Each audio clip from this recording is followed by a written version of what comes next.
209 500. C'est la somme que j'ai réussi à générer cette semaine grâce au e-commerce en Afrique. Plus précisément au Congo-Brazzaville, parce que je ne vais pas prendre les exemples d'autres pays. Dans les pays où je ne vends pas, comment j'ai réussi à générer cette somme? Je trouve que c'est peu. Je trouve que c'est peu. Il y a 5 ans en arrière, je pouvais faire plus. Mais comme le marché évolue, la concurrence arrive et on a beaucoup plus de défis qu'avant.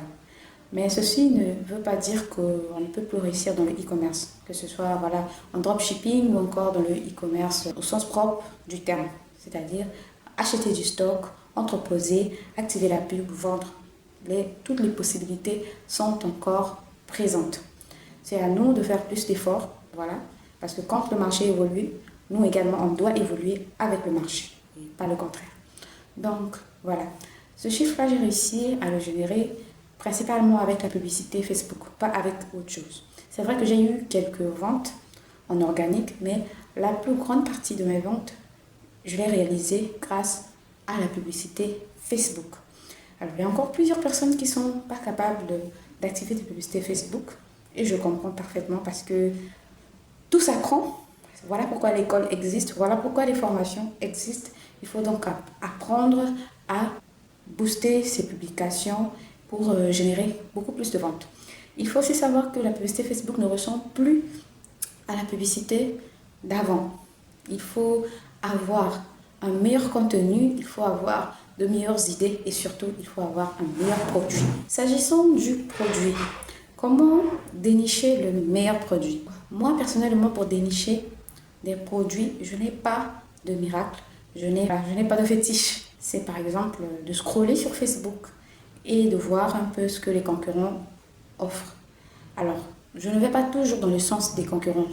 Si je vois qu'un e-commerçant est en train de proposer des montres, je ne vais pas choisir forcément la même montre. Je vais juste voir si sa montre intéresse et je vais chercher un modèle qui est à peu près similaire à ce modèle-là. Et c'est ce que moi, je vais proposer.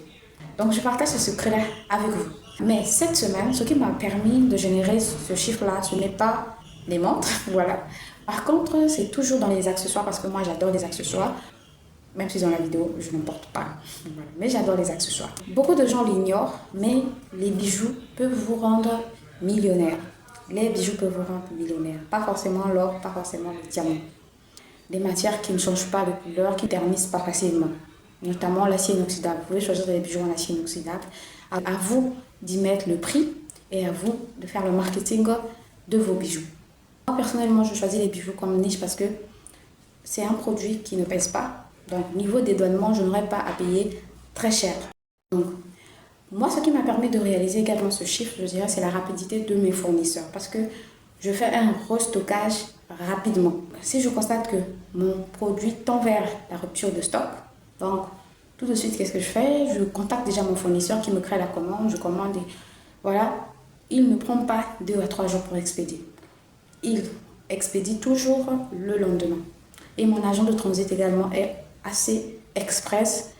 Donc, j'ai à peu près 5 jours entre le temps où je commande et le temps où je reçois. Je suis sûre qu'il y aura des gens qui vont me dire « Ouais, c'est juste du chiffre que tu prononces, mais tu ne nous montres pas les preuves et tout. » Bon, je vais vous mettre quelques captures d'écran, des points que mes agences de livraison me font. C'est-à-dire que moi, je ne fonctionne pas avec des sites internet. Je ne fonctionne pas avec les sites internet parce que je pense que ce n'est pas adapté pour les Africains. Les sites e-commerce ne sont pas adaptés pour les Africains, pour le moment. Parce qu'on a une grande population qui n'est pas encore apte à commander sur un site internet. Je dis ça par rapport à mon expérience. J'ai un site internet pour ma boutique, mais j'ai remarqué que les gens qui commandent sur mon site internet sont à compter au bout du doigt. Par contre, lorsque vous communiquez directement avec le client, il est plus facile pour lui de laisser son adresse, son numéro de téléphone. Si cette vidéo t'a plu, voilà, n'hésite pas à laisser un j'aime, également à t'abonner. Tu peux me retrouver aussi sur TikTok ou encore sur Instagram. Je pense que tous mes comptes vont s'afficher juste sur l'écran. On se retrouve très bientôt pour une nouvelle vidéo YouTube.